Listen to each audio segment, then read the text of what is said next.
Hey guys, welcome to my channel. Thank you so much for tuning in. So we'll be speaking about Euphonik, and there is allegations that the baby mama has come forward saying that Euphonik is actually abusing her. He went on, bugged her phone. So now he's actually opening the case of harassment against him.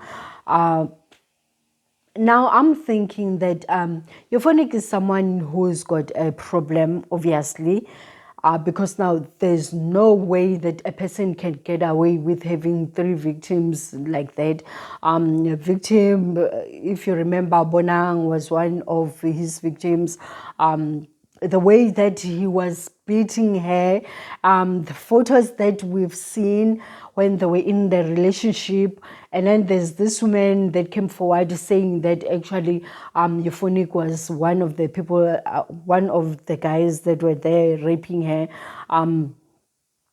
That it didn't even end anywhere, this whole thing of this story of allegations of rape, because now there was a case that was open. I don't know, I'm not sure about that one, but I remember that this whole thing was the thing at tweet or at X, and then the baby mama now comes saying the same story. That means he is someone who's got no luck, and truth be told, this guy is actually smart.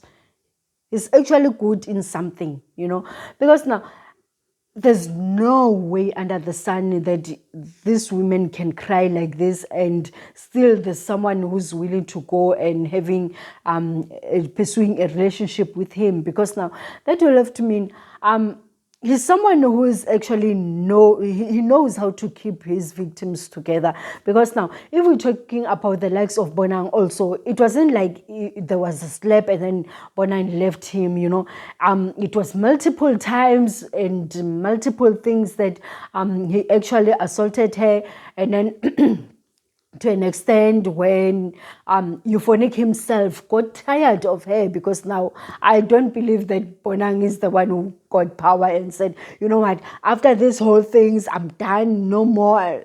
It's like the way that this woman is saying that Euphonik doesn't want to be, what can I say? He doesn't want someone who's dumping him. Instead, the one who's doing the dumping.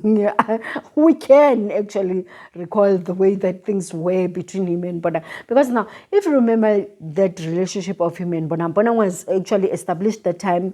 She was fine. She was someone who was working, and there isn't much that she needed from Euphonik, But now she did stay when these things happened, till to the point where her face was beyond recognition.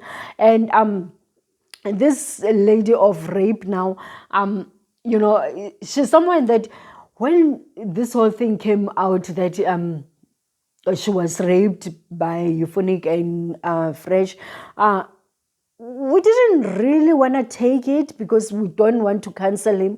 That's why he's actually getting away with this whole thing, because now nobody is actually really canceling Euphonik, because now people still adore him. There's this type of manner that he's doing things that people are still glued to him, and he knows that he's good. These women knows that he's good. There's something that they're getting that they're not getting from other partners or previous partners or the upcoming partners, but now they still settle for him because now they know that he's good at something. Now, when we're talking about this baby mama saying that he bugged the phone, whose phone was that? I mean, who's got power over this phone? He's got power over this phone. Is he the one who bought this phone? How did this whole thing happen?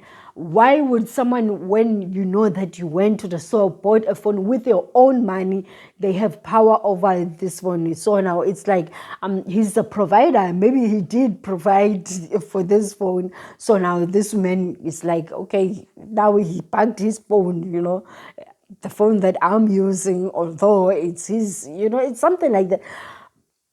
hence I'm saying these women, they've got a common factor, which of I believe is that Euphonik has got a way of handling them, because now it's not like you see when you look all of them except this one of rape, obviously, because we don't even know her story with them. But when we're talking about Bonang and this baby mama, the way that he's actually with them, that means he's good at something. So now they're like, okay, okay, he can beat me, he can do this, but I will still settle for him because now he's good at something, you know. So now there is something that he is good at, and he knows himself that is good. He knows that these women won't find this whatever good thing that he's good at from anybody else. Hence I'm saying that there's no way a person can harass you to this much and then you haven't call it quits, you know, because now the way that she's actually having the list of things that Euphonik has done to her is the same that when Bonang was with him, the list that she had, it, it was it was a shocking thing when Bonang actually revealed the things that the things that actually Euphonik was doing to her. It was like, how did she even manage to stay under the circumstances like that? So the same goes for this baby mama. Maybe this baby mama is just there because of the kid, for the sake of the kid. I just don't understand. Besides the sake of the kid, hence I'm saying that there has to be something that Euphonik is really extremely good at. But now, this thing of the case opened, you know, there's this thing in South Africa when you open a case against someone, right? Domestic violence. When you get there in court, they're asking you, are you still pursuing with this thing? You know, sometimes you're not even sure that you're doing, like you do pursue this thing, or you just wanted them to stop so that when they stopped and then you drop the case and stuff like that. I believe there's so much little that is being done to the victims or to protect the victims in South Africa, because now we wouldn't have the so much power of our perpetrators over the victims the way that we are right now. And this thing of us going to open a case for someone and then dropping it tomorrow, it just shows that there's something that is not actually linked like thoroughly between the victims and the law, you know. Because if the victims really felt safe, I believe that this dropping charges wouldn't happen. And if they were actually getting support that they were supposed to be getting, I don't think this thing of dropping charges would happen. But now, most of the time when we are in that circle of domestic violence and stuff like that, you know, you like, okay, who's there to support you, you know, other than your family? Does the law really 100% support you?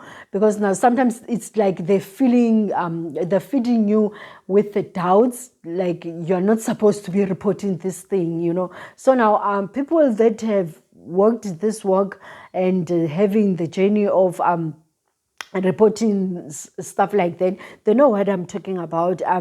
You know, you have to be physically, mentally stable to do this whole thing and stand by your word and saying that you do carry on with this thing that you are pursuing, as in going and fighting your perpetrator in court and stuff like that. Okay, we'll see you next time. Just comment with whatever that you want to comment about. We'll see you next time. Bye.